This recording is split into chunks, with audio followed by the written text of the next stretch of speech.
আমরা গত পর্বগুলোতে দেখেছি কিভাবে পার্ক হিয়ন-সাক তার নতুন শরীর পাওয়ার মাধ্যমে নিজের জীবনে পরিবর্তন আনে এবং সকলের প্রিয় হয়ে ওঠে।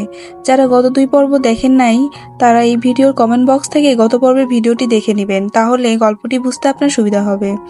যাই হোক, এই গল্পের শুরুতেই দেখা যায় হিয়ন-সাক তার আগের শরীরে কনভেনিয়েন্স স্টোরে কাজ করছে। তখন সেখানে এক মহিলা আসে যে হিয়ন-সাকের দিকে বাঁকা চোখে তাকায়। তখন হিয়ন-সাক ভাবতে থাকে, আমি সেই যাকে সকলেই মুগ্ধ হয়ে দেখে, আবার আমি সেই যাকে কেউই দেখতে চায় না। তখনই রোগা একটা ছেলে এসে দোকান থেকে এক প্যাকেট সিগারেট চুরি করে পালায়। ছেলেটির নাম জিহো, হিয়ন-সাকের সাথেই পড়ে। হিয়ন-সাকও তার পিছু নেয়। পরে দেখা যায় জিহো সেই সব ছেলেদের কথা মতো সিগারেট চুরি করেছে যারা হিয়ন-সাকের উলঙ্গ ছবি তুলেছিল। তারা হিয়ন-সাককে আবারও সেই ছবি নিয়ে ব্ল্যাকমেইল করে। এমনকি জিহো আর হিয়ন-সাককে একে অপরের সাথে লড়তে বলে তারা ভিডিও করতে থাকে।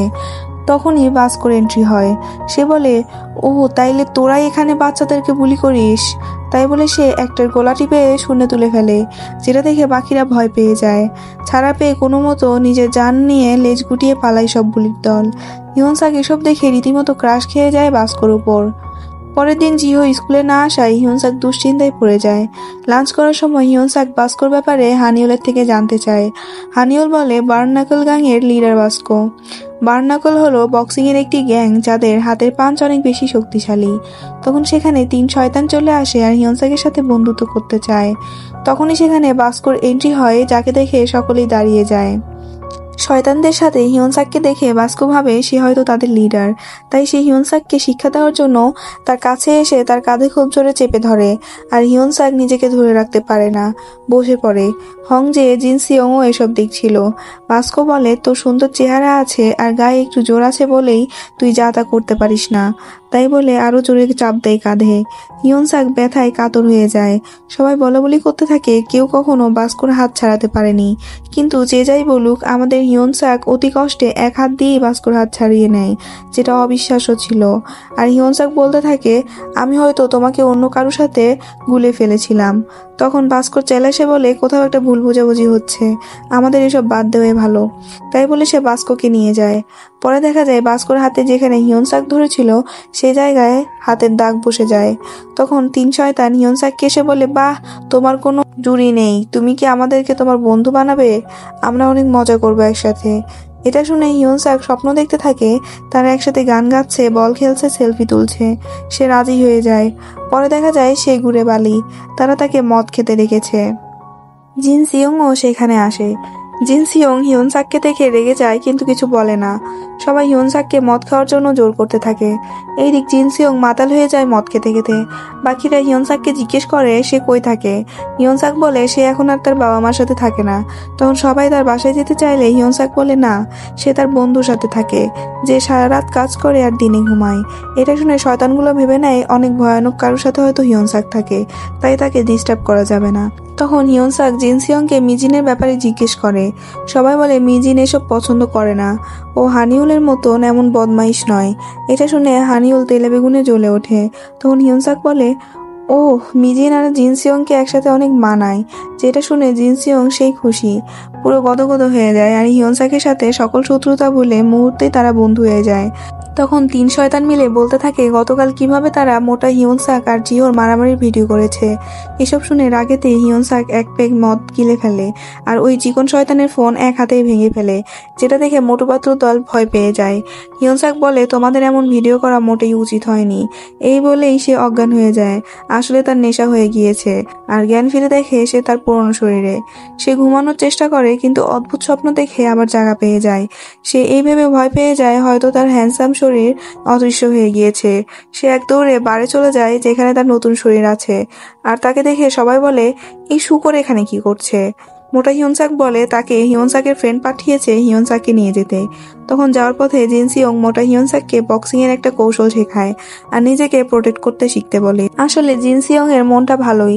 তো সবাই যাওয়ার পর হিয়ন-সাক পাঞ্চিং ব্যাগে একটা ঘুষি দিয়ে চলে যায়। দূর থেকে বাস্কো এসব দেখছিল। সে কাছে এসে দেখে পাঞ্চিং ব্যাগই ফেটে গিয়েছে। পরের দিন স্কুলে গিয়ে দেখে জিহো স্কুলে এসেছে। হিয়ন-সাক তৎক্ষণাৎ জিহোর কাছে গিয়ে বলে, তুমি ঠিক আছো তো? গতকাল স্কুলে আসোনি যে? আমার তো তোমার জন্য অনেক টেনশন হচ্ছিল। এটা শুনে জিহো অনেক অবাক হয়ে যায় যে এত পপুলার একটা ছেলে তার মতন ছেলের সাথে এত ফ্রেন্ডলি কথা বলছে। তারপর তারা একসাথে বসে লাঞ্চ করে। এইদিকে হিয়নসাকের মা তার বাসায় এসে দেখে মোটা হিয়নসাক ঘুমোচ্ছে। তার তো এখন স্কুলে থাকার কথা ছিল। হিয়নসাক স্কুল শেষে বাসায় এসে দেখে তার বাসার দরজা খোলা।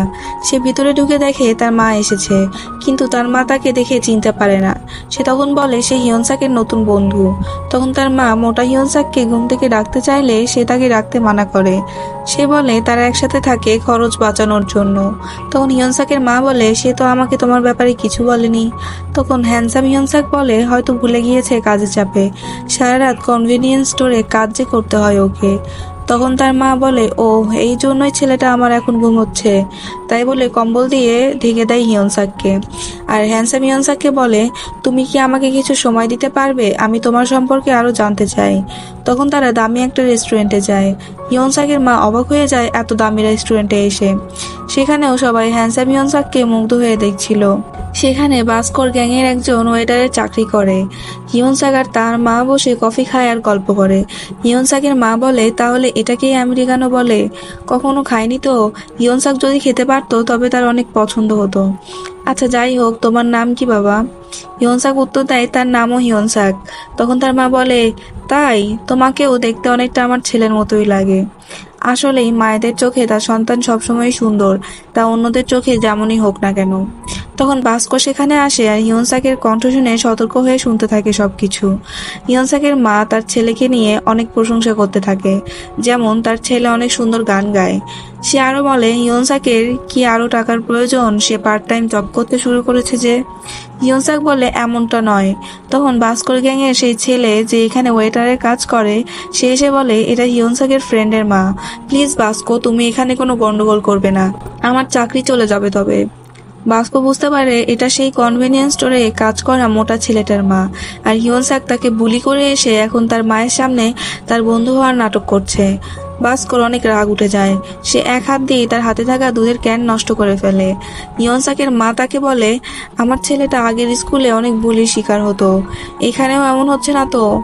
আমি তাকে ভালো রাখার জন্য সংসার চালানোর চিন্তায় খেয়াল রাখতে পারিনি, আমি অনেক খারাপ মা। এটা শুনে হিয়নসাকের মনে পড়ে সে কিভাবে তার মায়ের সাথে খারাপ ব্যবহার করত।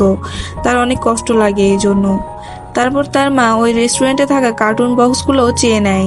সে কাজের পাশাপাশি এগুলো জড়ো করে বিক্রি করে বেশি টাকা আয়ের জন্য। হিয়নসাক এখন অনুভব করতে পারে তার মা কত কষ্ট করে। তখন তার মা বলে তুমি কিছু মনে করো না, আমি তোমাকে একটু বেশি বিরক্ত করে ফেলেছি, কেন জানি না তোমাকে আমার অনেক আপন লেগেছে। তারপর সে হিয়নসাককে কিছু টাকা দিয়ে বলে তুমি প্লিজ এটা রাখো তোমার কাছে, আমাকে তোমার মা মনে করে রাখো। হিয়নসাক নিতে না চাইলেও জোরাজুরিতে নিয়ে নেয়। রেস্টুরেন্টের ভিতরে বসা বাস্কো এসব দেখে ভাবে হিয়নসাক মিথ্যা বলে বৃদ্ধার থেকে টাকা হাতালো। হিয়নসাকের মা চলে গেলে বাস্কো হিয়নসাকের কাছে আসে আর বলে আমি সবকিছুই দেখেছি। তারপর তারা ফাঁকা একটা জায়গায় উপস্থিত হয়। বাস্কো বলে তুই যা করেছিস তা ক্ষমার অযোগ্য, তোকে আমি শাস্তি দিব। হিয়নসাক বলে মানে কি? সে কিছু বুঝে ওঠার আগেই বাস্কো তার উপরে আক্রমণ করে বসে।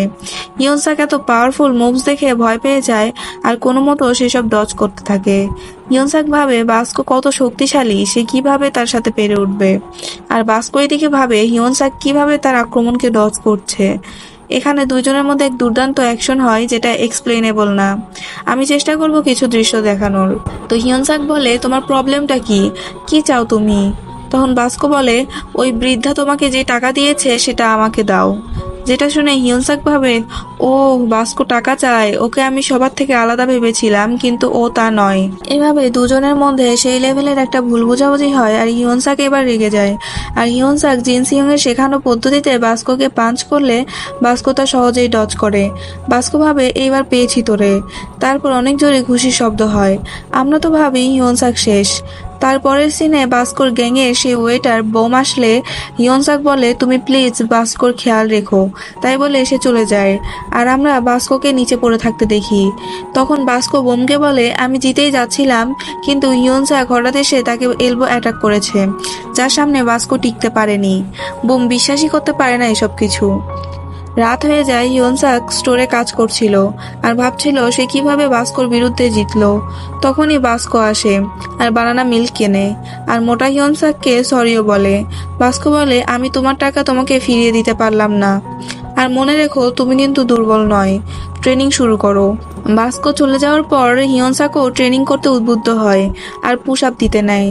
তখনই একটা সুন্দরী মেয়ে তার দোকানে আসে আর হিয়নসাক লজ্জায় পড়ে যায়। সে কিছু জিনিস কিনে হিয়নসাককে একটা ড্রিঙ্ক দিয়ে বলে, এটা তোমার জন্য, এভাবেই পরিশ্রম করতে থাকো। তাই বলে সে তার চুল উড়িয়ে সেখান থেকে চলে যায় আর তার উড়ন্ত চুলের ঘ্রাণে হিয়নসাকের মনকে উতলা করে দিয়ে চলে যায়। সে সিট আপ দিতে যায় কিন্তু তার মোটা পেটের জন্য পারে না। এই এপিসোডের শেষ দৃশ্যে বুর্জ খলিফার মতন এক টাওয়ার দেখানো হয় যেখানে হং জে থাকে। তাকে দেখে মনে হচ্ছিল সে কোনো কিছু নিয়ে উদাস। তো এখানেই লুকিজমের এপিসোড 4ও শেষ হলো। আগামী এপিসোডগুলো দেখার আমন্ত্রণ রইল। আজকের মতন আল্লাহ হাফেজ।